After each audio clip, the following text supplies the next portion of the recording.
going on, family? Y'all already know what time it is.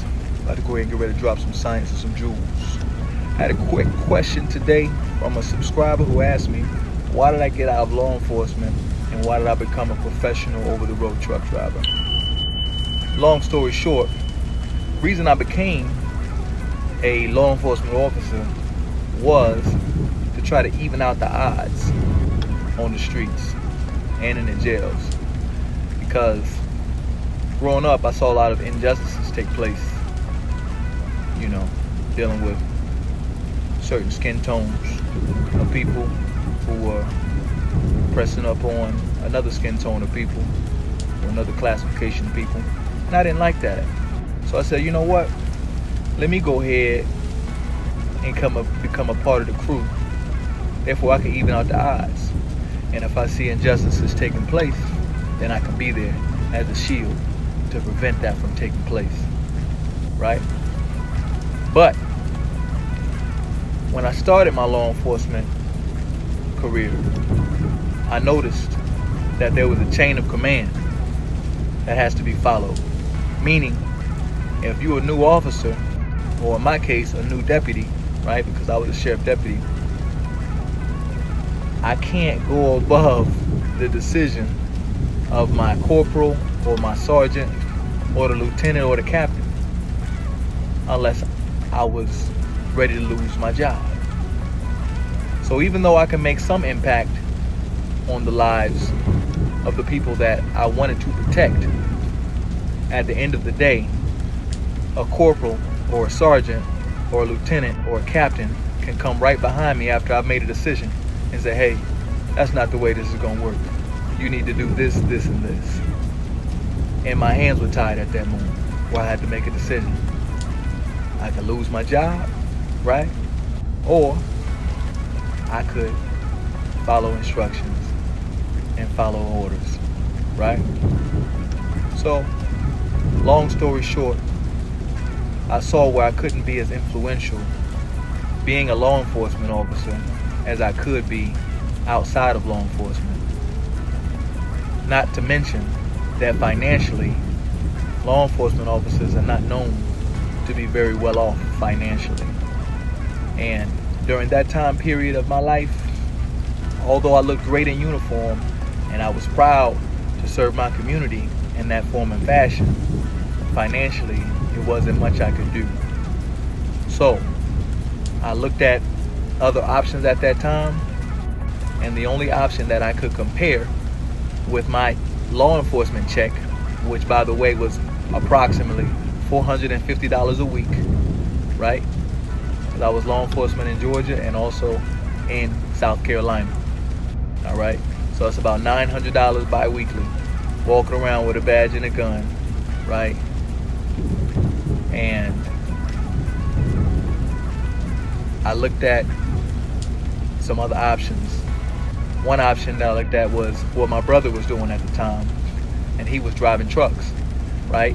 And he was showing me his checks for $900 every week, which was twice as much as I was making, right? He showed me his check for 2 weeks, which is $1,800. I'm looking at my check for $900, okay?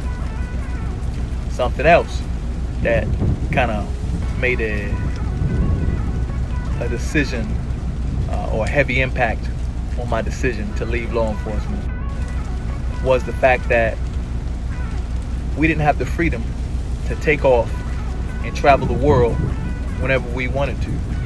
Right now I can do that, right? I can leave every weekend, or I can work 2 weeks and take off a week, work 3 weeks, take off 2 weeks, right? Work a month, take off 2 or 3 weeks. It's my decision now, right? I don't have to ask anybody permission. I remember my last month as a law enforcement officer, as a sheriff deputy.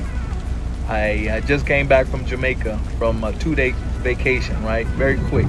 Hard to enjoy yourself in 2 days in a foreign country. But when I came back, I had such a great time that I couldn't stop thinking about it. And even though I was working at the jail that night, I had spent the entire night looking up pictures and music videos from Jamaica and Bob Marley right? Because my mind was still there. But even though my body was inside of the jail cell, right, or inside of the jail, right, in the pod that night, my mind was somewhere else. And I said, man, I love that feeling of just being on the other side of the world, right, in the middle of the ocean, right, surrounded with water, coconuts, beautiful women, lovely culture, right, sexy accent. Can't beat that, you know, wonderful music, right? So I said, how can I get back to that? Because sitting in here in a jail cell or in a jail supervising other guys that's locked up that don't want to be here either, I said, that don't seem like the move to me anymore. I said, it got to be something better. Got to be something better than this. Lo and behold, my friend, right, my sugar mama at the time, I think she was about 54 years old, but she looked slamming. Man, when I approached her, I tell you, she looked like she was about mid-30s or something like that, because she was shaped real nice. You know, real beautiful brown skin, chocolate, got the short hairdo, you know, real sassy the way she had her makeup done. And she was rocking them jeans. So I had to make a move on that. And she questioned me about my age at the time, you know. And I think I was about 24 at the time, about 24. And she asked me, how old am I? So I always respond when a woman asks me, how old are you? I always say, how old do you think I am? Right? And when she answers, or whatever she thinks I am, I just laugh and say, ha ha ha. Yeah, anyway, so what you doing down here? And I never answer the question, right? So by the time my age does come up, the duty is already done, and she's in love, right? So the age don't matter. I've been doing that since I was 18. You know what I'm saying? Never answer the question. I always just say back, hey, how old do you think I am? She answers, just laugh it off, change the subject, right?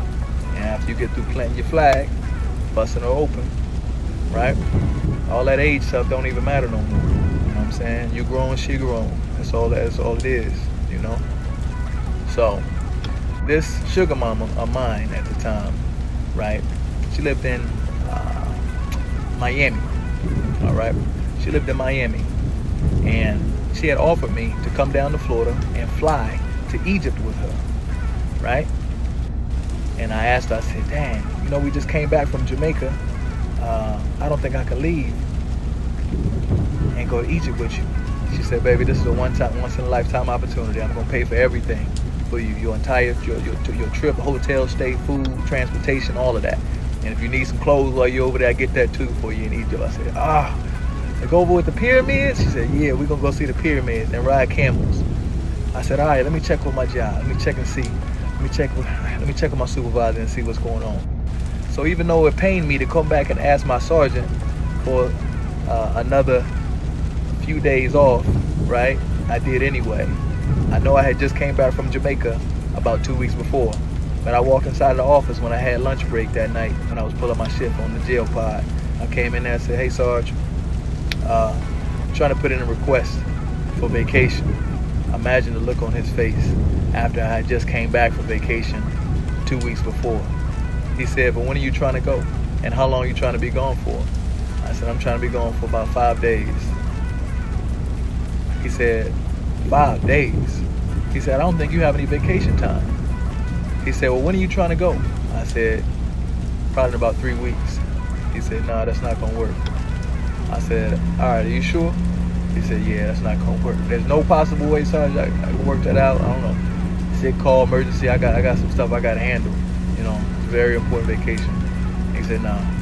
He said, you probably need to think about whether or not you want to be here and do this job or not, because you can't constantly be going on vacation and taking days off from being a law enforcement officer. It's a lifestyle, you know. So either you in it or you out of it.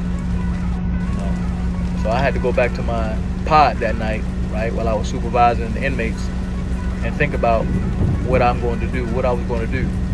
And I decided that taking that life-changing vacation, once-in-a-lifetime vacation to Egypt was more important to me than consistently staying in that pod and working and dedicating myself to being a sheriff deputy and serving the sheriff. in that county. So, make a long story short, end up going to Egypt, had a blast, love it, no regrets. Still got necklace now from Egypt now with my name in hieroglyphics, rode camelbacks. Most wonderful experience in the world, being in Africa and then really enjoying yourself. And I don't regret leaving the jails to go to Egypt. When I came back, I handed in my gun and my badge, and I went to Georgia. Went back to Georgia from South Carolina, and I began my pursuit of a trucking career. Yeah, so that's how it all went down. So hopefully that answers your question. If you have any more questions, and you'd like for me to continue dropping science and jewels and information for young men and women who are looking to navigate these uncertain waters during this time, then feel free to leave a comment below. And don't forget to like, subscribe, and share, and hit that notification bell. As always, family, peace.